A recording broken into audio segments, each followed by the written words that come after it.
Hello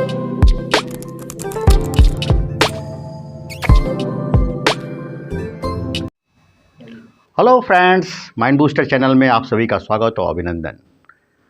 राष्ट्रीय शिक्षा नीति, नई शिक्षा नीति, इसको प्रत्येक जनमानस तक पहुंचाने का नैतिक कर्तव्य हम सभी शिक्षकों का, हम सभी प्रधानाचार्यों का बन चुका है।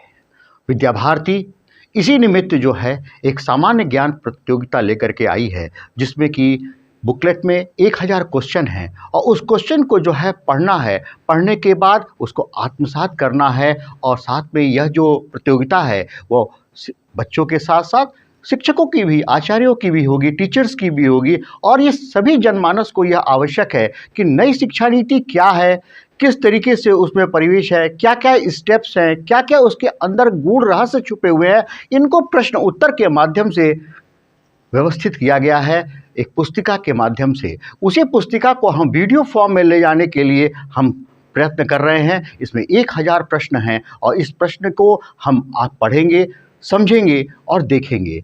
मेरे पीछे स्क्रीन पर सारे प्रश्न दिए हैं, एक एक प्रश्न को जो है हम लेके चलेंगे और उसको समझाते चलेंगे। हमारा पूरा प्रयत्न रहेगा कि सभी बच्चे जो हैं, सभी आचार्य जो हैं, सभी समाज के लोग हैं और अभिभावक हैं, इस राष्ट्रीय शिक्षा नीति को इन प्रश्नों के माध्यम से समझेंगे और पूर्ण रूप से आत्मसात करेंगे कि आने वाला जो समय है, जो देश की शिक्षा है, वो लगातार बदलनी है और बदल रही है, जिसके लिए हम लोग सदैव तत्पर हैं।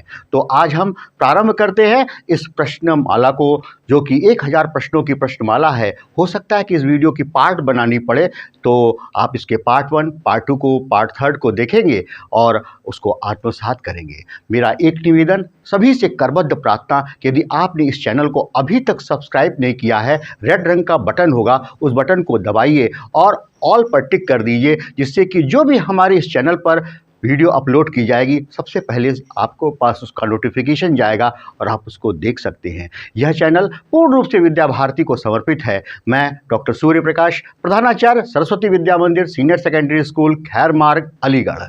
तो आज हम प्रश्नमाला को प्रारंभ करते हैं। तो आइए मेरे साथ इस प्रश्नमाला को देखिए। पहला प्रश्न है, राष्ट्रीय शिक्षा नीति किस बात पर विशेष जोर देती है? तो इसका उत्तर है, राष्ट्रीय शिक्षा नीति प्रत्येक व्यक्ति में निहित रचनात्मक क्षमताओं के विकास पर विशेष जोर देती है। राष्ट्रीय शिक्षा नीति किस सिद्धांत पर आधारित है? दूसरा प्रश्न है, शिक्षा से साक्षरता और संज्ञा ज्ञान जैसी बुनियादी क्षमताओं के साथ साथ उच्चतर स्तर की तार्किक और समस्या समाधान संबंधी संज्ञानात्मक क्षमताओं का भी विकास होता है। यह दूसरे प्रश्न का उत्तर है। तीसरा प्रश्न जो है, राष्ट्रीय शिक्षा नीति किस आलोक में तैयार की गई है? प्राचीन और सनातन भारतीय ज्ञान और विचार की समग्र परंपरा के आलोक में यह तैयार की गई है। मैंने किसका परिप्रेक्ष्य लेकर तैयार की गई है, इस बात को हमें ध्यान रखना है कि यह राष्ट्रीय शिक्षा नीति कैसे तैयार की गई है। चौथा प्रश्न है, राष्ट्रीय शिक्षा नीति का सर्वोच्च मानवीय लक्ष्य किसे माना जाता है? तो पहले उसका उत्तर है, ज्ञान, प्रज्ञा और सत्य की खोज का है। क्योंकि यह भारत देश की शिक्षा प्रणाली को बदलना है, तो हमें अपने भारत के रहस्य, जो गूढ़ रहस्य है, उनको जानना, उस ज्ञान को, उस प्रज्ञा को, उस सत्य की खोज को जानना है। उसका समावेशित किया गया है राष्ट्रीय शिक्षा नीति में। नेक्स्ट है, प्राचीन भारत में शिक्षा का लक्ष्य क्या था? उसका उत्तर है, जीवन अथवा विद्यालय के बाद के जीवन की तैयारी के रूप में ज्ञानार्जन नहीं, बल्कि पूर्ण आत्मज्ञान और मुक्ति के रूप में माना जाता है। सा विद्या या विमुक्तये, सा विद्या या विमुक्तये, यह अपने विद्या भारती का जो है स्लोगन है। हम सबको याद है, हमारे जो दीपक है उसके नीचे यही लिखा रहता है, सा विद्या या विमुक्तये। तो नेक्स्ट इसके बाद क्या है, प्राचीन भारत के विश्वस्तरीय शिक्षण शोध संस्थान कौन से थे जिन्होंने ऊंचे प्रतिमान स्थापित किए? तो उसका उत्तर है, तक्षशिला, नालंदा, विक्रमशिला और वल्लभी। यह जो थे विश्व स्तरीय शिक्षण संस्थान माने जाते थे प्राचीन भारत में। वह कौन से थे? तक्षशिला, नालंदा, विक्रमशिला और वल्लभी। यह बात ध्यान रखेंगे। नेक्स्ट क्वेश्चन है, चरक कौन थे? कुषाण राज्य के राजवैद्य थे। क्वेश्चन नंबर 8, सुश्रुत कौन थे? शल्य चिकित्सा के पितामह थे। आर्यभट्ट कौन थे? ज्योतिषीविद एवं गणितज्ञ थे। बराह मिहिर कौन थे? खगोल शास्त्री एवं गणितज्ञ थे। नेक्स्ट उसके बाद है भास्कराचार्य कौन थे? प्रसिद्ध गणितज्ञ एवं ज्योतिषी थे।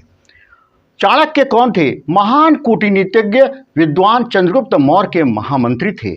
चक्रपाणि दत्ता कौन थे? बंगाली चिकित्सक एवं विद्वान थे। यह ध्यान रखेंगे। माधव कौन थे? केरल के गणितज्ञ थे। पतंजलि कौन थे? महान चिकित्सक एवं योग सूत्र के प्रस्तोता कौन थे? हमारे पतंजलि थे। नागार्जुन कौन थे? प्रसिद्ध धातुकर्मी एवं रसायन शास्त्री थे। गौतम कौन थे? महर्षि एवं विद्वान मंत्रदृष्टा थे। पिंगला कौन थी? उज्जैन के राजा की पत्नी थी। शकदेव कौन थे? वैष्णव धर्म प्रचारक असम राज्य के ये थे। मैत्री कौन थी? विदुषी दार्शनिक थी। और गार्गी कौन थी? प्रसिद्ध शिक्षाविद थी। तो इस तरीके से ये प्रश्न है। तो 22 प्रश्न हुए। नेक्स्ट पेज पर जो है आपका 23वां प्रश्न है, तिरुवल्लुवर कौन थे? उत्तर तमिल के कवि थे। शिक्षा व्यवस्था में किए जा रहे बुनियादी बदलावों के केंद्र में कौन होता है? तो क्या है? शिक्षक होता है। जो भी शिक्षा व्यवस्था है उसकी बुनियादी बदलाव के मध्य में कौन होगा? केंद्र में वह शिक्षक होगा, आचार्य होगा, टीचर होगा, जो कि दिशा देगा, मार्गदर्शन देगा, जिसके माध्यम से क्या है? शिक्षा में परिवर्तन आएगा। राष्ट्रीय नागरिकों की अगली पीढ़ी को सही आकार कौन देते हैं? वो कौन है? शिक्षक देते हैं। राष्ट्रीय शिक्षा नीति में शिक्षकों के लिए किस प्रकार के कदम उठाने की आवश्यकता है? शिक्षकों के लिए राष्ट्रीय शिक्षा नीति में वह हर संभव कदम उठाने की आवश्यकता है जिसमें वह अपने कार्य को प्रभावी रूप से कर सके। नेक्स्ट क्वेश्चन नंबर 27 क्या है? राष्ट्रीय शिक्षा नीति द्वारा विद्यार्थियों के लिए कैसी शिक्षा व्यवस्था उपलब्ध कराई जानी चाहिए? उसका उत्तर है गुणवत्ता शिक्षा व्यवस्था उपलब्ध करानी चाहिए। हमारी शिक्षा व्यवस्था में किसकी आवश्यकता है? शोध कार्य होने चाहिए। हमारी शिक्षा व्यवस्था में क्या? शोध कार्य होना चाहिए और उसे समृद्ध किया जाना चाहिए और नए नए उपाय भी सोचे जाने चाहिए। क्वेश्चन नंबर 29 क्या है? निःशुल्क एवं अनिवार्य शिक्षा अधिनियम किस सन में लागू हुआ था? सन 2009 में लागू हुआ था। नेक्स्ट इसके बाद है एक अच्छी शैक्षणिक संस्था कैसी होती है? जिसमें प्रत्येक छात्र का स्वागत किया जाता है। नेक्स्ट उसके बाद है अवधारणात्मक समझ पर जोर से क्या तात्पर्य है? रटंत पद्धति पर जोर न देकर केवल परीक्षा के लिए न पढ़ना बल्कि उसको समझ के लिए पढ़ना, यह चीज़ क्या होती है? अवधारणात्मक समझ पर जोर देने की बात होती है। तो इसको ध्यान रखेंगे क्योंकि हमारी जो राष्ट्रीय शिक्षा नीति है वह रटंत विद्या को बिल्कुल डिस्कार्ड करती है, खत्म करती है। उसको क्या आवश्यक है? ऐसा शिक्षा प्रणाली जिसमें कि बच्चे जो है ज्ञानार्जन कर सके, समझ सके, किसी नियम को, किसी चीज को समझ करके और आगे बढ़ सके। इसे क्या है? हम कहते हैं अवधारणात्मक समझ पर जोर देना। ठीक है ना? ध्यान रखेंगे। नेक्स्ट है शिक्षा नीति के मूलभूत सिद्धांतों में लचीलापन से क्या तात्पर्य है? तो क्या है? लचीलापन से तात्पर्य है शिक्षार्थियों में उनके सीखने तौर तरीके और कार्यक्रम को चुनने की क्षमता हो और इस तरह वे अपनी प्रतिभा और रुचियों के अनुसार जीवन में अपना रास्ता चुन सके। क्वेश्चन नंबर 33 क्या है? बच्चों में रचनात्मक व तार्किक सोच का विकास क्यों आवश्यक है? उत्तर इसका क्या है? निर्णय लेने और नवाचार को प्रोत्साहित करने के लिए आवश्यक है। नेक्स्ट क्वेश्चन, भाषा की शक्ति को कैसे प्रोत्साहन मिलता है? तो उसका उत्तर है बहुभाषिकता और अध्ययन अध्यापन के कार्य से भाषा की शक्ति को प्रोत्साहन मिलता है। बच्चों में जीवन कौशल का विकास कैसे होता है? तो आपसी संवाद, सहयोग, सामूहिक कार्य और लचीलापन द्वारा जीवन कौशल का विकास होता है। नेक्स्ट है नैतिकता, मानवीय और संवैधानिक मूल्य से क्या तात्पर्य है? तो उसका उत्तर है विभिन्न मानवीय गुण जैसे सहानुभूति, दूसरों के लिए सम्मान, स्वच्छता, शिष्टाचार, लोकतांत्रिक भावना, सेवा में भावना, सार्वजनिक संपत्ति के लिए सम्मान, स्वतंत्रता, जिम्मेदारी और समानता व न्याय की भावना से है। नेक्स्ट क्वेश्चन है राष्ट्रीय शिक्षा नीति में तकनीकी के यथासंभव उपयोग पर जोर क्यों दिया गया है? बहुत ही इंपॉर्टेंट क्वेश्चन है, ये बात समझने की है, इसको ध्यान से समझेंगे।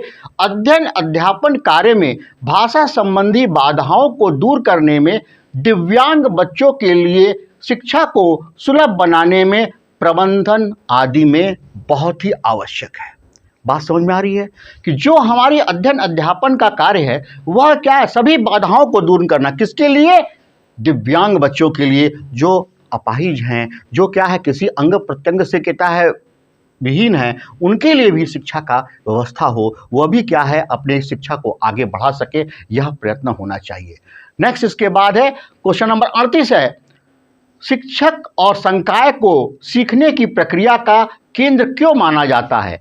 तैयारी की उत्कृष्ट व्यवस्था, निरंतर व्यावसायिक विकास और सकारात्मक कार्य वातावरण और सेवा की स्थिति के कारण सीखने की प्रक्रिया को केंद्र माना जाता है।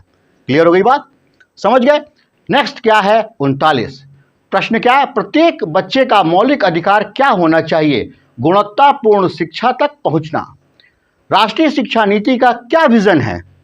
क्या उसका परसेप्शन, क्या विजन है, क्या सोच करके राष्ट्रीय शिक्षा नीति बनाई गई है, उसको समझेंगे। बहुत ही अच्छी परिभाषा है, इसको हमेशा ध्यान रखेंगे और यह बहुत ही इंपॉर्टेंट है। राष्ट्रीय शिक्षा नीति का विजन भारतीय जीवन मूल्यों से युक्त शिक्षा प्रणाली विकसित करना है, सभी को गुणवत्ता पूर्ण शिक्षा उपलब्ध कराना, भारत को एक जीवंत वैश्विक ज्ञान शक्ति बनाकर न्याय संगत समाज में बदलने का विजन है। बहुत सार गर्भित बात इस 2.5 लाइन में लिखी है, इसको समझेंगे कि क्या इसका विजन है, क्यों राष्ट्रीय शिक्षा नीति को हम लागू कर रहे हैं, क्या हम चाहते हैं, उसका हेतु ये छुपा हुआ है।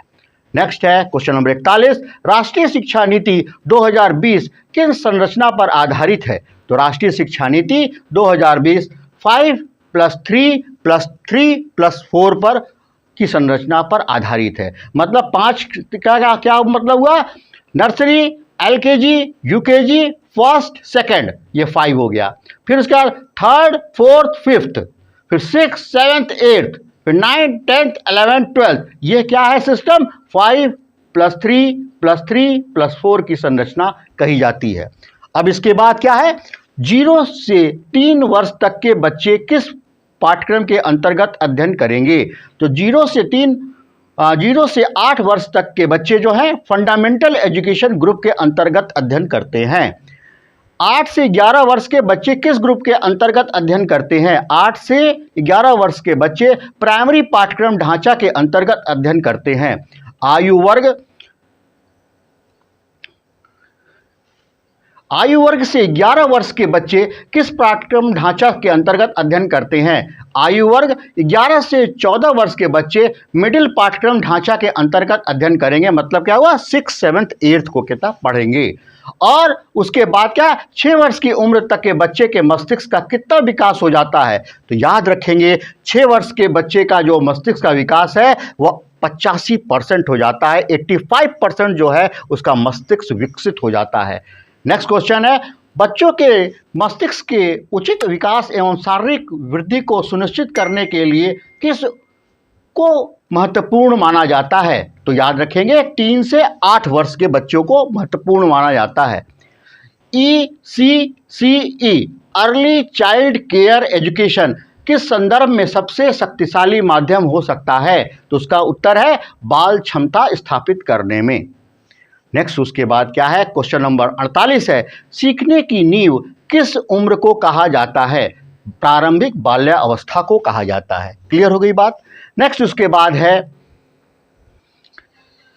ECCE early child care and education का समग्र उद्देश्य क्या है? बहुत इंपॉर्टेंट बात है। इस ECCE को भली भांति से समझेंगे और उसको ध्यान रखेंगे। ECCE का समग्र उद्देश्य बच्चों का शारीरिक भौतिक विकास, संज्ञानात्मक विकास, सामाजिक एवं संवेगात्मक नैतिक विकास, सांस्कृतिक विकास, संवाद के लिए प्रारंभिक भाषा, साक्षरता और संख्यात्मक ज्ञान के विकास में अधिकतम परिणामों को प्राप्त करना है। यह बात ध्यान रखना है। नेक्स्ट क्या है, राष्ट्रीय शिक्षा नीति का मॉडल माता पिता के साथ बालक के किस अवस्था के लिए भी एक मार्गदर्शन के रूप में काम करेगा? वो क्या है? प्रारंभिक बाल्यावस्था। नेक्स्ट क्वेश्चन नंबर है 51, राष्ट्रीय शिक्षा नीति का मॉडल शिक्षा के लिए किस रूप में काम करेगा? वह क्या है? मार्गदर्शन के रूप में। क्लियर हो गई बात? मार्गदर्शन के रूप में कार्य करेगा। क्वेश्चन नंबर 52, राष्ट्रीय शिक्षा नीति द्वारा किन क्षेत्रों पर विशेष ध्यान और प्राथमिकता देनी होगी? पिछड़े क्षेत्र पर। क्लियर हो गई बात? प्रारंभिक बाल्यावस्था देखभाल और शिक्षा की सार्वभौमिक पहुंच के लिए किसे सशक्त बनाना चाहिए? उत्तर, आंगनबाड़ी कार्यकर्त्रियों को। आंगनबाड़ी भवन कैसा होगा? हवादार व बाल सुलभ होगा। आंगनबाड़ी केंद्रों में बच्चे की पर परे क्या करेंगे? पर्यटन करेंगे। आंगनबाड़ी बच्चों, माता पिता और शिक्षकों को कहाँ आमंत्रित किया जाएगा? स्कूल के विभिन्न कार्यक्रमों में। क्वेश्चन नंबर 57 है, प्रारंभिक कक्षा या बाल वाटिका में बच्चा किस आयु से पहले स्थानांतरित हो जाएगा? तो क्या होगा? ये 5 वर्ष की आयु से पहले हो जाएगा। बाल वाटिका में कैसे शिक्षक होंगे? ECCE प्रशिक्षित एवं योग्य शिक्षक होंगे। बहुत इंपॉर्टेंट है, जो बाल वाटिका होगी उसके जो शिक्षक होंगे वह ECCE से प्रशिक्षित होंगे और योग्य शिक्षक होंगे।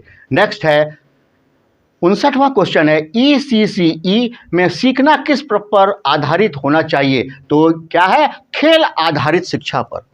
मतलब खेल खेल में शिक्षा, एक्टिविटी बेस्ड एजुकेशन जो होगा वह क्या होगा? वह ECCE का सबसे आधारभूत होगा, उसी पर यह जो है बेस्ड होगा। खेल खेल में हम बच्चों को सिखाएंगे कि कैसे वह बच्चा जो है डेवलप हो सकता है और आगे बढ़ सकता है। नेक्स्ट, इसके बाद जो है प्राथमिक कक्षाओं के छात्रों को क्या उपलब्ध कराया जाएगा? स्वास्थ्य परीक्षण उपलब्ध कराया जाएगा। नेक्स्ट क्या? कम शैक्षिक योग्यता रखने वाले आंगनबाड़ी को कितने वर्ष का डिप्लोमा का कार्यक्रम कराया जाएगा? वह 1 वर्ष का कराया जाएगा। आंगनबाड़ी कार्यकर्त्रियों शिक्षकों को ECCE का प्रशिक्षण को शिक्षा विभाग के किस सेंटर द्वारा मेंटर किया जाएगा? तो क्लस्टर रिसोर्स सेंटर द्वारा। और 63वां क्वेश्चन है, शिक्षकों के सतत व्यावसायिक विकास को सूक्ष्म रूप में क्या कहते हैं? तो याद रखेंगे, CPD कहते हैं। ECCE को चरणबद्ध तरीके से किन क्षेत्रों की आश्रमशालाओं में भी शुरू किया जाएगा? वनवासी और गिरवासी में। जो वनवास में, जो वनों में रहते हैं और जो पहाड़ों में गिरी कंदराओं में रहते हैं, उन पर यह जो है ECCE जो है शुरू किया जाएगा। ECCE पाठ्यक्रम और शिक्षण विधि की जिम्मेदारी किस मंत्रालय की होगी? वह किसकी होगी? शिक्षा मंत्रालय की होगी। बिल्कुल क्लियर हो जाना चाहिए कि यह जो राष्ट्रीय शिक्षा नीति है वह पूर्ण रूप से शिक्षा मंत्रालय के द्वारा प्रेरित की जाती है और उसको कराया जाता है। नेक्स्ट, इसके बाद क्या है? ये ध्यान रखेंगे, WCD क्या है? WCD क्या है? वह महिला और बाल विकास से संबंधित है। नेक्स्ट, इसके बाद है MHFW क्या है? स्वास्थ्य परिवार कल्याण मंत्रालय से संबंधित है। स्कूली शिक्षा में प्रारंभिक बाल्यावस्था देखभाल और शिक्षा के सुचारू एकीकरण एवं सतत मार्गदर्शन के लिए किसका गठन किया जाएगा? तो इसके लिए टास्क फोर्स का गठन किया जाएगा। वर्तमान प्राथमिक विद्यालयों में बड़ी संख्या में शिक्षार्थियों ने बुनियादी साक्षरता और संख्या ज्ञान भी नहीं सीखा है। ऐसे बच्चों को अनुमानित संख्या कितनी है? तो याद रखेंगे 5 करोड़ से भी अधिक संख्या है। यह बात ध्यान रहनी चाहिए। नेक्स्ट, इसके बाद जो है क्वेश्चन नंबर 70 है, सभी बच्चों के लिए मूलभूत साक्षरता जो है और संख्या ज्ञान को प्राप्त करना तत्काल रूप से क्या बनाएगा? राष्ट्रीय अभियान। क्वेश्चन नंबर 71 क्या है? मूलभूत साक्षरता और संख्या ज्ञान को आवश्यक रूप से किस कक्षा तक के छात्रों को सीखना आवश्यक है? कक्षा 3 तक के छात्रों को सीखना आवश्यक है। क्वेश्चन नंबर 72 क्या है? सार्वभौमिक मूलभूत साक्षरता और संख्या ज्ञान प्राप्त करना शिक्षा प्रणाली की सर्वोच्च प्राथमिकता के रूप में प्राथमिक विद्यालय कब तक लागू रहेगा? 2025 तक। बहुत क्लियर होना चाहिए, 2025 तक यह लागू रहेगा। प्रत्येक स्कूल में छात्र शिक्षक का अनुपात कितना होना चाहिए? अधिकतम 30:1 होना चाहिए। 30 बच्चे होंगे, उस पर 1 शिक्षक होगा। नेक्स्ट उसके है, सामाजिक आर्थिक रूप से वंचित बच्चों की अधिकता वाले क्षेत्रों के स्कूलों में शिक्षक विद्यार्थियों का अनुपात कितना होना चाहिए? तो क्या 25:1। 25 विद्यार्थियों पर 1 शिक्षक होगा, यह कम से कम होगा।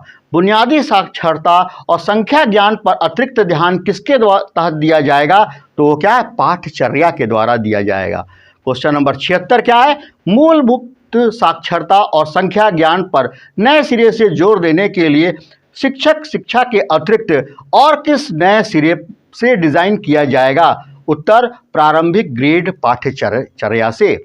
और क्वेश्चन नंबर 77 क्या है, वर्तमान समय में ECCE की सभी तक पहुंच नहीं होने के कारण बच्चों का एक बड़ा हिस्सा किस कक्षा में प्रवेश पाने के कुछ ही हफ्तों के बाद अपने सहपाठियों से पिछड़ जाता है? वह क्या है, प्रथम कक्षा। ठीक है। और इसके बाद क्वेश्चन नंबर 78 है, NCERT SCERT के द्वारा किस कक्षा के विद्यार्थियों के लिए अल्पकालीन 3 महीने का प्ले आधारित स्कूल तैयारी मॉड्यूल बनाया जाएगा? कक्षा 1 का। क्वेश्चन नंबर 79 है, संख्या ज्ञान पर कैसे संसाधनों का एक राष्ट्रीय भंडार उपलब्ध कराया जाएगा? उच्चतर गुणवत्ता वाले का। तकनीकी दखल को शिक्षकों के लिए किस रूप में प्रयोग किया जाएगा? सहायता के रूप में प्रयोग किया जाएगा, सपोर्ट के रूप में प्रयोग किया जाएगा, यह बात ध्यान रहे। तकनीकी की दखल में शिक्षक और विद्यार्थियों के बीच किन बाधाओं को दूर करने का उपाय शामिल है? वह है भाषाई। भाषा का जो है, हम किस लैंग्वेज में बोल रहे हैं, इंग्लिश में बोल रहे हैं, हिंदी में बोल रहे हैं, स्थानीय भाषा में बोल रहे हैं, क्षेत्र की भाषा में बोल रहे हैं, उस पर ये बाधाओं को दूर किया जाएगा। मतलब कहने का है कि हम अपने क्षेत्रीय भाषा में भी हम क्या है, सीख सकते हैं। क्वेश्चन नंबर 82 क्या है, वर्तमान में बड़े पैमाने पर बच्चे क्या नहीं कर रहे हैं? सीख नहीं रहे हैं, कोई चीज़ सीख नहीं रहा है, सब रटंत विद्या चल रही है। छात्रों के लिए एक स्वैच्छिक और आनंदपूर्ण गतिविधि के रूप में क्या किया जा सकता है? पीयर ट्यूटरिंग मतलब एक समूह में लेकर के बच्चों को पढ़ाना, उनको शिक्षित करना, उनको एक्टिविटी कराना, यह चीज़ होती है। नेक्स्ट है क्वेश्चन नंबर 84, समुदाय का प्रत्येक साक्षर सदस्य कितने छात्रों को पढ़ाने के लिए प्रतिबद्ध हो जाएगा? 1 छात्र को। क्वेश्चन नंबर 85 है, राष्ट्रीय मिशन में ट्यूटरिंग और वॉलंटियर्स को बढ़ावा देने के लिए क्या कर सकते हैं? नवीन मॉडल स्थापित करने पर विचार। विद्यार्थियों के लिए स्कूल और स्थानीय पुस्तकालयों में बड़ी मात्रा में क्या उपलब्ध कराया जाएगा? पुस्तकें। क्वेश्चन नंबर 87, सभी भारतीय स्थानीय भाषाओं में दिलचस्प और प्रेरणादायक क्या होगा? बाल साहित्य। जो बाल साहित्य होगा वो बहुत ही प्रेरणादायी और रोचक होगा। देश भर में पढ़ने की संस्कृति के निर्माण के लिए सार्वजनिक और स्कूल स्तर पर किसका विस्तार किया जाएगा? पुस्तकालय का किया जाएगा। साधारण पुस्तकालयों के अतिरिक्त और कुछ पुस्तकालय स्थापित किए जाएंगे। डिजिटल पुस्तकालय। कैसा पुस्तकालय होगा? डिजिटल। हम अपने मोबाइल पर पढ़ सकें, अपने कंप्यूटर पर पढ़ सकें, अपने टीवी स्क्रीन पर पढ़ सकें, ऐसी लाइब्रेरी बनाई जाएगी, डिजिटल पुस्तकालय बोलेंगे। 90 में क्वेश्चन नंबर 90 क्या है, गांवों में स्कूल लाइब्रेरी की स्थापना में समुदाय का क्या होगा लाभ? शैक्षणिक संसाधन सुलभ होंगे। क्वेश्चन नंबर 91, सार्वजनिक लाइब्रेरी में परस्पर कौन मिल सकते हैं? बुक क्लब के सदस्य। बुक क्लब के सदस्यों के परस्पर मिलने पर पढ़ने की संस्कृति पर क्या प्रभाव पड़ेगा? प्रोत्साहन मिलेगा। किस प्रकार के बच्चे बेहतर सीखने में असमर्थ हो जाते हैं? कुपोषित। और सभी विद्यालयों के बच्चे स्कूलों द्वारा आयोजित किस जांच में भाग लेंगे? स्वास्थ्य जांच में भाग लेंगे। नियमित इस स्वास्थ्य जांच में भाग लेने वाले बच्चों को कौन सा कार्ड जारी किया जाएगा? स्वास्थ्य कार्ड जारी किया जाएगा। सुबह के पौष्टिक नाश्ते के बाद के कुछ घंटों में कई सारे मुश्किल विषयों पर अध्ययन कैसा होता है? अधिक प्रभावी और ग्राही। मतलब जब हम अच्छा पौष्टिक भोजन ले लेंगे और उसके बाद कोई चीज़ पढ़ाया जाएगा तो बच्चे बड़ी सुगमता से उसको ग्रहण करेंगे और उसके बारे में सीखेंगे। सुबह और दोपहर में बच्चों को क्या दिया जाएगा? पौष्टिक नाश्ता और भोजन। पोषक विकल्प के रूप में बच्चों को मूंगफली के साथ क्या देना चाहिए? गुड़ देना चाहिए। सभी स्कूली बच्चों की नियमित स्वास्थ्य जांच क्यों कराई जाए 100% टीकाकरण के लिए।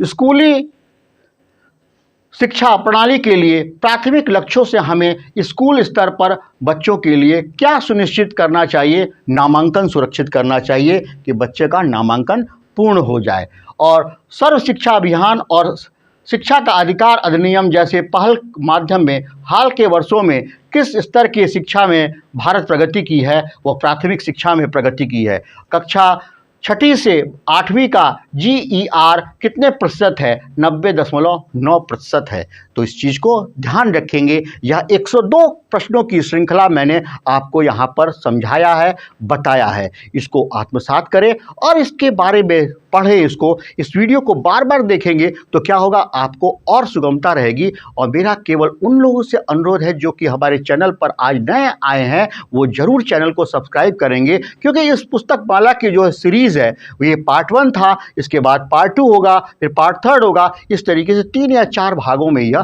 पूर्ण होगा, यह सोचा गया है। Thank you. एक बार दबा दो।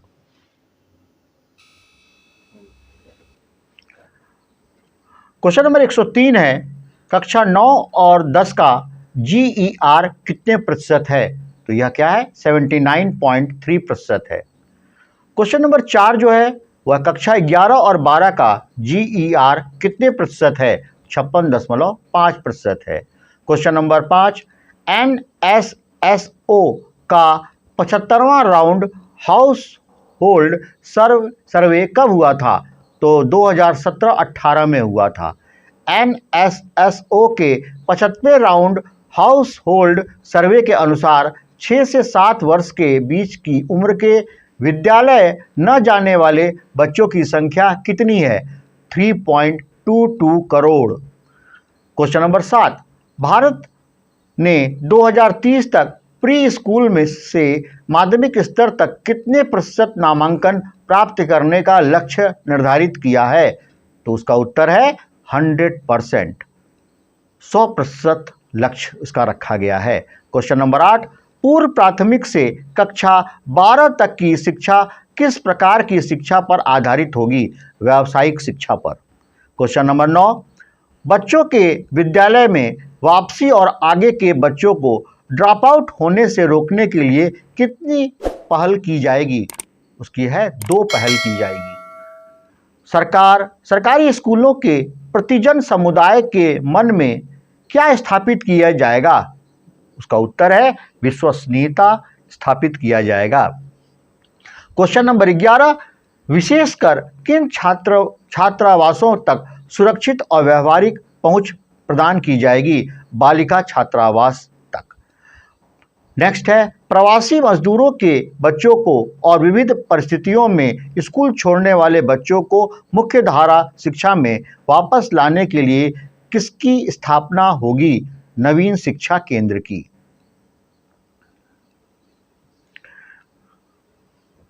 नेक्स्ट, इसके बाद फाउंडेशनल स्टेज से लेकर किस कक्षा तक के बच्चों को समान गुणवत्ता वाली शिक्षा प्रदान करने की सुविधा उपलब्ध कराई जाएगी? कक्षा 12। प्रशिक्षित शिक्षकों और कार्मिकों को की भर्ती कहाँ की जाएगी? विद्यालयों में। क्वेश्चन नंबर 15, सभी छात्रों की सीखने में मदद करने के लिए स्कूली शिक्षा के दायरे को कैसा बनाना होगा? व्यापक बनाना होगा।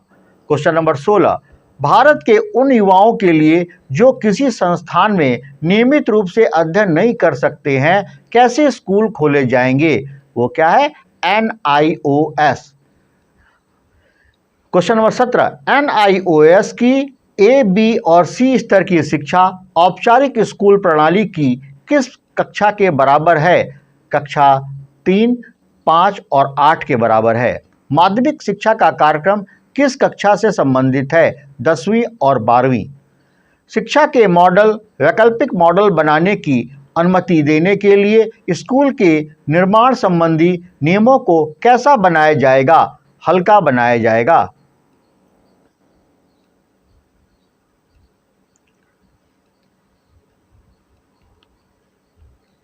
क्वेश्चन नंबर 20 है, INPUTS इनपुट्स संबंधित विनियम कुछ विशेष क्षेत्रों तक सीमित होंगे जिनका उल्लेख किस अध्याय में किया गया है? अध्याय 8 में किया गया है।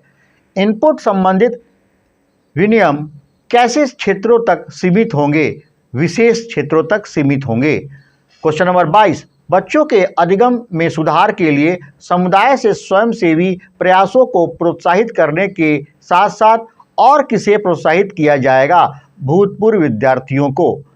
क्वेश्चन नंबर 123, स्कूलों में पाठ्यक्रम और शिक्षण शास्त्र अधिगम समग्र, एकीकृत और आनंददायी होने के साथ साथ कैसा होना चाहिए? रुचिकर होना चाहिए। स्कूली शिक्षा के लिए पाठ्यक्रम और शैक्षणिक ढांचे और पाठ्यक्रम रूपरेखा किस डिजाइन से मार्गदर्शित होगी? 5+3+3+4। प्री प्रेपरेटरी स्टेज किन कक्षाओं से संबंधित होती है? कक्षा 3 से 5 तक की। प्री प्रेपरेटरीज पर बच्चे कितने आयु के होते हैं? 8 से 11 वर्ष के आयु के होते हैं। मिडिल स्कूल स्टेज किन कक्षाओं से संबंधित होते हैं? 6 से 8 तक की कक्षा से मिडिल स्कूल स्टेज संबंधित होते हैं। मिडिल स्कूल स्टेज पर बच्चे की आयु कितनी होनी चाहिए? 11 से 14 वर्ष की होनी चाहिए। सेकेंडरी स्टेज किन कक्षाओं को कहते हैं? कक्षा 9 से 12 तक को कहते हैं। सेकेंडरी स्टेज कितने फेज में होती है? 2 फेज में होती है। सेकेंडरी स्टेज पर बच्चे की कितनी आयु के होते हैं? 14 से लेकर के 18 वर्ष की आयु तक के होते हैं। नेक्स्ट इसके बाद है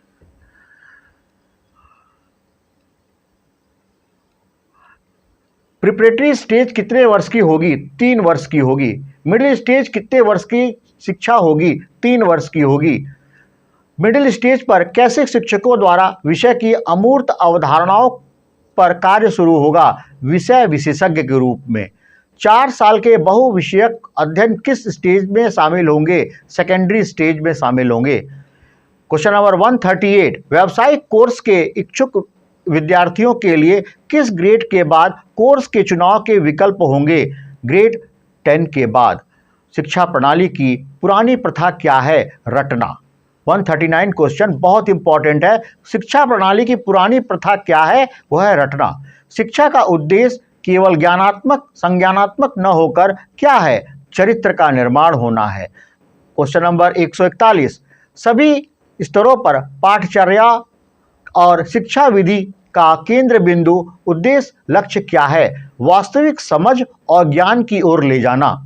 वास्तव में ज्ञान क्या है? एक छुपा हुआ खजाना, ए हिडन ट्रेजर।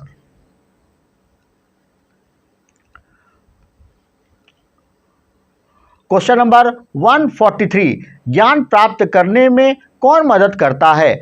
शिक्षा व्यक्ति की प्रतिभा के साथ साथ ज्ञान प्राप्त करने में मदद करती है। एकीकरण के लिए विभिन्न क्षेत्रों में किसकी पहचान की जाएगी? विशिष्ट कौशल और मूल्यों की। नेक्स्ट क्वेश्चन है 145वां, पाठ्यचर्या और शिक्षा विधि के लक्ष्य प्राप्ति के लिए क्या किया जाएगा?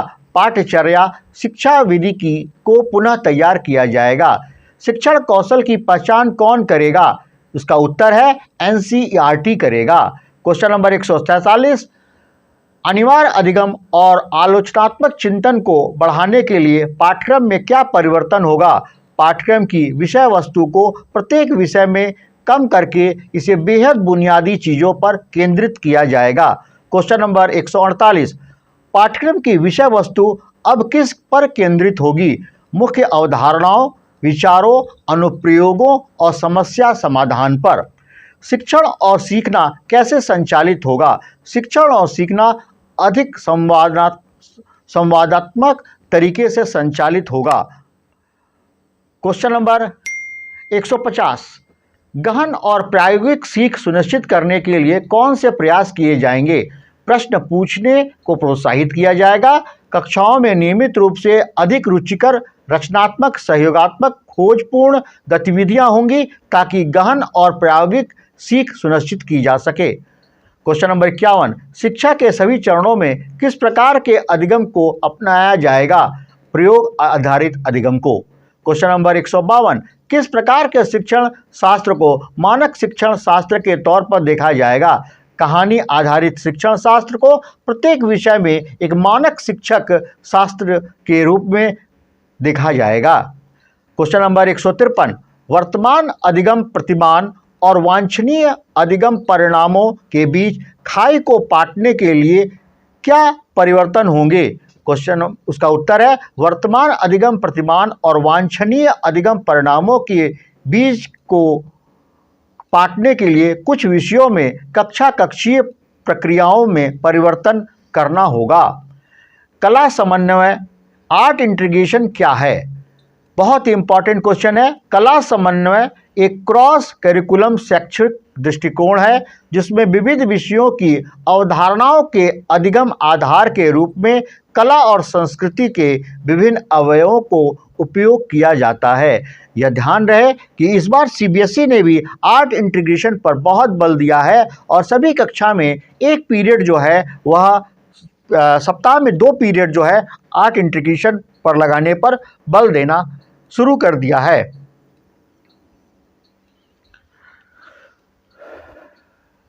क्वेश्चन नंबर 155, किस प्रकार के शिक्षण को कक्षा प्रक्रियाओं में स्थान दिया जाएगा? उसका उत्तर है कला समन्वित शिक्षण को कक्षा प्रक्रियाओं में स्थान दिया जाएगा। क्वेश्चन नंबर 56, भारतीयता से बच्चों का परिचय कैसे हो पाएगा? कला समन्वित शिक्षण के साथ भारतीय कला और संस्कृति शिक्षण के समावेश से बच्चों की भारतीयता का परिचय प्राप्त होगा। शिक्षा और संस्कृति के परस्पर संबंधों को कैसे मजबूती मिलेगी? उसका उत्तर है कला समन्वित शिक्षण के साथ संस्कृति शिक्षण के समावेश से शिक्षा और संस्कृति के परस्पर संबंधों को मजबूती मिलेगी। क्रॉस करिकुलर शैक्षणिक दृष्टिकोण क्या है? खेल समन्वय।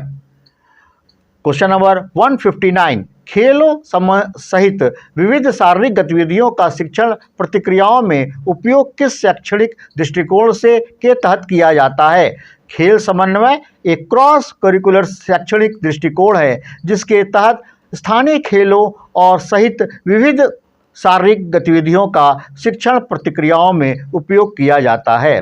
खेल समन्वय अधिगम कब होगा? कक्षा के दौरान। उत्तर है इसका 161, शिक्षा में किसके समन्वय की आवश्यकता है? खेलों की समन्वय की आवश्यकता है।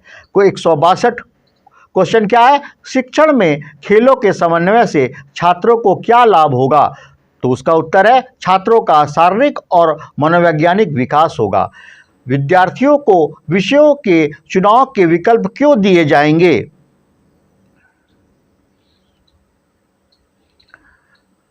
उत्तर है ताकि विद्यार्थी अध्ययन और जीवन की योजना के अपने रास्ते तैयार करने के लिए स्वतंत्र हो सकें। क्वेश्चन नंबर 164, माध्यमिक विद्यालय शिक्षा की एक नई विशिष्ट विशेषता क्या होगी? सार दरसाल समग्र विकास और विषयों और पाठ्यक्रम के विस्तृत चुनाव के विकल्पों का होना विशिष्ट विशेषता होगी। क्वेश्चन नंबर 165, स्कूल के पूरे पाठ्यक्रम में किन विषयों को शामिल किया जाएगा? विज्ञान, मानविकी, गणित के अलावा भौतिक शिक्षा, कला, शिल्प, व्यावसायिक कौशल जैसे विषयों को शामिल किया जाएगा। क्वेश्चन नंबर 166, राष्ट्रीय शिक्षा नीति 2020 के अनुसार राज्यों को कैसे विषयों पर ध्यान देना चाहिए? उत्तर है राज्यों को कला, विज्ञान, मानविकी, भाषा, खेल और व्यावसायिक विषयों सहित व्यापक श्रेणी के विषयों के लिए अधिक से अधिक लचीलेपन और आनंद के इन उद्देश्यों को प्राप्त करने के लिए अभिनव तरीके पर ध्यान देना चाहिए।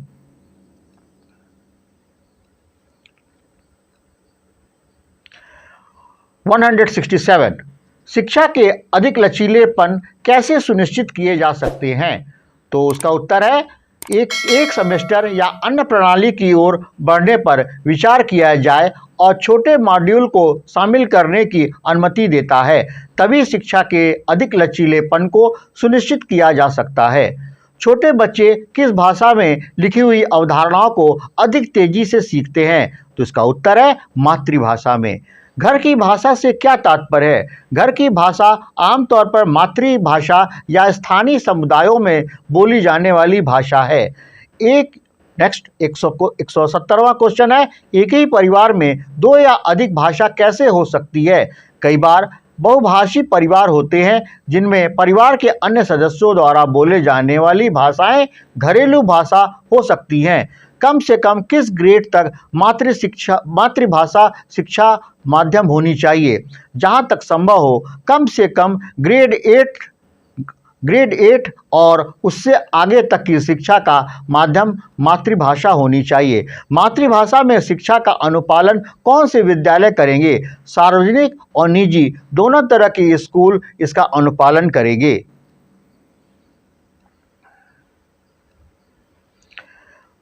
क्वेश्चन नंबर 173, विज्ञान सहित सभी विषय में उच्चतर गुणवत्ता वाली पाठ्य पुस्तकों को किस भाषा में उपलब्ध कराया जाएगा? उत्तर है इसका, विज्ञान सहित सभी विषय में उच्चतर गुणवत्ता वाली पाठ्य पुस्तकों को मातृभाषाओं में उपलब्ध कराया जाएगा। क्वेश्चन नंबर 174, बच्चे द्वारा बोली जाने वाली भाषा और शिक्षण के माध्यम के बीच यदि कोई अंतराल हो तो क्या किया जाएगा? क्वेश्चन का आंसर है, ऐसे मामलों में जहां घर की भाषा में पाठ्य सामग्री उपलब्ध नहीं है, शिक्षकों और छात्रों के बीच संवाद की भाषा मातृभाषा बनी रहेगी। क्वेश्चन नंबर 175, शिक्षा का कैसा मॉडल प्रारंभिक बाल अवस्था के लिए मार्गदर्शक के रूप में काम करेगा? तो उसका उत्तर है, बच्चों के पाठ्यक्रम में कला, कहानियाँ, कविता, खेल, गीत और बहुत कुछ शामिल किया जाएगा। शिक्षा का यह मॉडल प्रारंभिक बाल अवस्था के लिए मार्गदर्शक के रूप में कार्य करेगा। क्वेश्चन नंबर 176, ECCE संस्थानों के लिए क्या वृहद लक्ष्य होगा? पूरे देश के चरणबद्ध तरीके के उच्चतर गुणवत्ता वाले ECCE संस्थानों के लिए सार्वभौमिक पहुंच सुनिश्चित करना वृहद लक्ष्य होगा।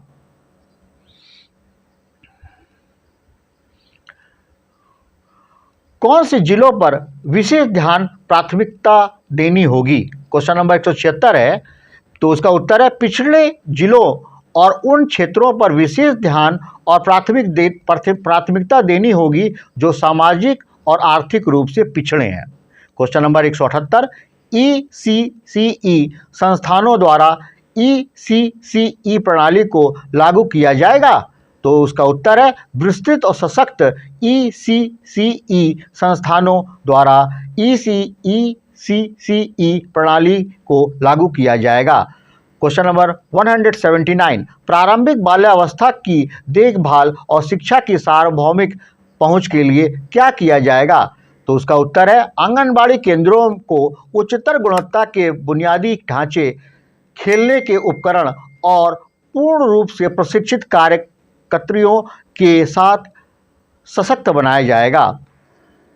प्रत्येक आंगनबाड़ी का भवन कैसा होगा? प्रत्येक आंगनबाड़ी में समग्र शिक्षा के वातावरण के साथ अच्छी तरह से डिज़ाइन किया हुआ हवादार, बाल सुलभ और निर्मित भवन होगा।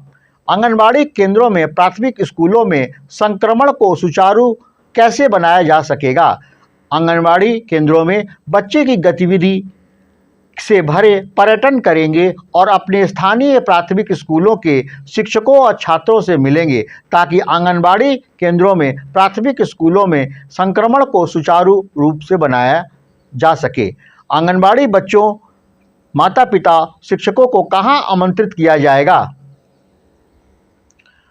आंगनबाड़ी बच्चों, माता पिता और शिक्षकों को स्कूल के विभिन्न कार्यक्रम में परस्पर भाग लेने के लिए आमंत्रित किया जाएगा। बाल वाटिका में बच्चे को कितनी आयु से स्थानांतरित किया जाएगा तथा वहां शिक्षा का आधार क्या होगा? बाल वाटिका में बच्चे को 5 वर्ष की आयु से पहले स्थानांतरित किया जाएगा, जिसमें एक ECCE योग्य शिक्षक होगा और बच्चे का खेल आधारित शिक्षा दी जाएगी। बाल वाटिका में बच्चे में क्या विकसित करने पर ध्यान केंद्रित किया जाएगा? बाल वाटिका में बच्चे में संज्ञानात्मक, भावनात्मक और शारीरिक क्षमताओं को प्रारंभिक साक्षरता और संख्या ज्ञान विकसित करने पर ध्यान केंद्रित किया जाएगा। दोपहर के भोजन कार्यक्रम को कहाँ तक विस्तारित किया जाना चाहिए? दोपहर के भोजन कार्यक्रम को प्राथमिक विद्यालय के साथ साथ तैयारी कक्षाओं तक भी विस्तारित किया जाना चाहिए।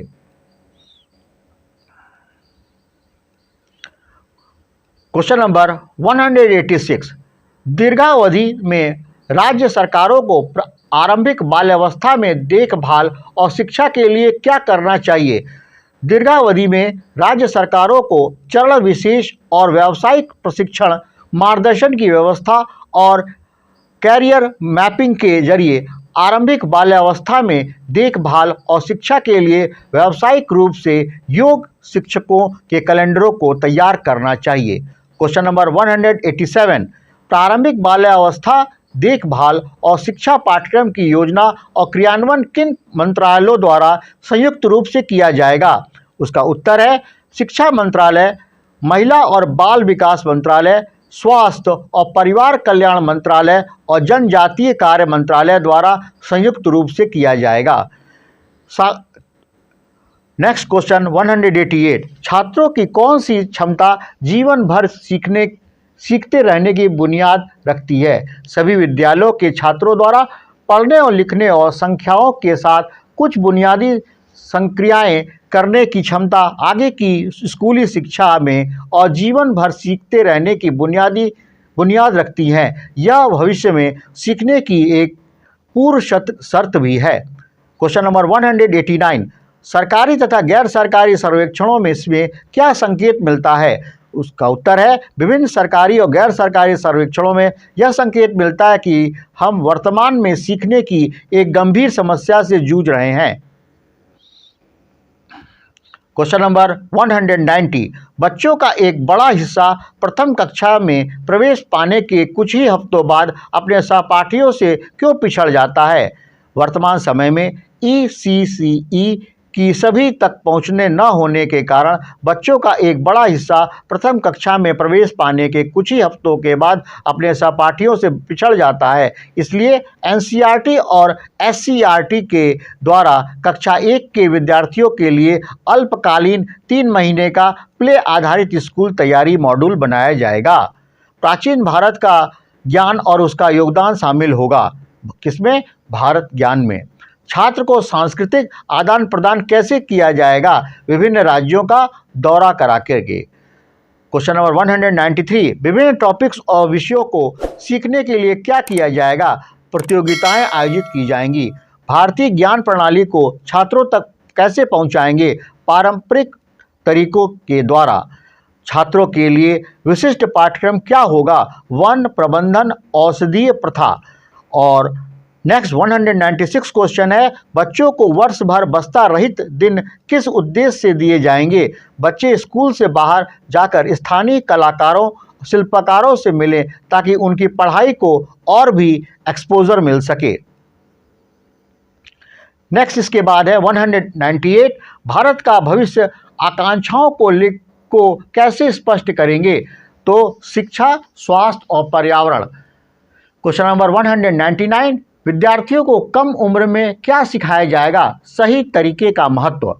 क्वेश्चन नंबर 200, नैतिक निर्णय लेने के लिए कौन सा ढांचा तैयार किया जाएगा? उसका उत्तर है तार्किक ढांचा। तो मित्रों, आपको 200 क्वेश्चन जो है आपको इस राष्ट्रीय शिक्षा नीति सामान्य ज्ञान प्रश्नोत्तरी में तैयार कराए गए हैं। आशा है आपको यह प्रश्न उत्तर अच्छा लगा होगा। यदि आपको अच्छा लगा है तो आप इसे ज़रूर लाइक करेंगे और अपने दोस्तों में, मित्रों में, अपने रिलेटिव्स में इस वीडियो की लिंक को जरूर शेयर करेंगे और हमारे चैनल को सब्सक्राइब करेंगे। साथ में एक निवेदन आप सभी से कि यह राष्ट्रीय शिक्षा नीति हमारे देश का भविष्य बदलने जा रही है और साथ में हम सबको एकजुट होकर के इस क्रियाकलाप में भाग लेना है। एक्टिविटी बेस्ड एजुकेशन को हमें बल देना है, रटंत विद्या को समाप्त करना है, ज्ञानार्जन की ओर बढ़ना है। हमें कुछ ऐसे टीएलएम, कुछ ऐसे एक्टिविटी बनानी है जिसके माध्यम से हमें राष्ट्रीय शिक्षा नीति को हम और अच्छा कर सके, बच्चों में ज्ञानार्जन का भाव उत्पन्न हो, ऐसा एक प्रयत्न, सतत प्रयत्न होना है। क्योंकि माननीय नरेंद्र मोदी जी ने जिस देश की दिशा को बदलने का संकल्प लिया है, और दिशा कैसे बदलेगी, जब हमारी शिक्षा प्रणाली बदलेगी। क्योंकि आचार्य चाणक्य ने भी इस विषय को रखा था कि किसी देश की दिशा को बदलना है तो निश्चित है कि उसकी शिक्षा प्रणाली को बदलो। तो यह जो भारत देश मैकाले शिक्षा पद्धति से ओतप्रोत होकर के आज़ादी से पहले और आज़ादी के बाद भी जो चल रहा था, उसको समाप्त करके भारत जो है पुनः विश्व गुरु के स्थान पर बैठना चाहता है, और साथ में राष्ट्रीय शिक्षा नीति को लागू करके हम पुनः विश्व गुरु के स्थान पर बैठेंगे और अपने देश के, अपने आने वाले भावी पीढ़ी को हम और भी अच्छा उपयोगी बना सकते हैं। यह राष्ट्रीय शिक्षा नीति का उद्देश्य है। बहुत बहुत धन्यवाद, और आप सभी को ढेर सारी शुभकामनाएं कि यह जो राष्ट्रीय शिक्षा नीति पर सामान्य ज्ञान प्रतियोगिता हो रही है, इसमें आप बहुत अच्छे से भाग लें और बहुत अच्छा अंक प्राप्त करें, क्योंकि इसके अंदर पुरस्कार भी रखा गया है और साथ में आपको सर्टिफिकेट्स भी मिलेंगे। तो सभी बच्चों से, शिक्षकों से, अभिभावकों से और समाज के लोगों से इस प्रश्नोत्तरी को सुने और अपने जीवन में आत्मसात करें, और इसका जरूर एग्ज़ाम जो देना है उसको दें, जिससे कि अच्छा नंबर प्राप्त करके आप यह सोच सकते हैं कि हमने राष्ट्रीय शिक्षा नीति को कहाँ तक आत्मसात किया है। जय भारत, जय देश।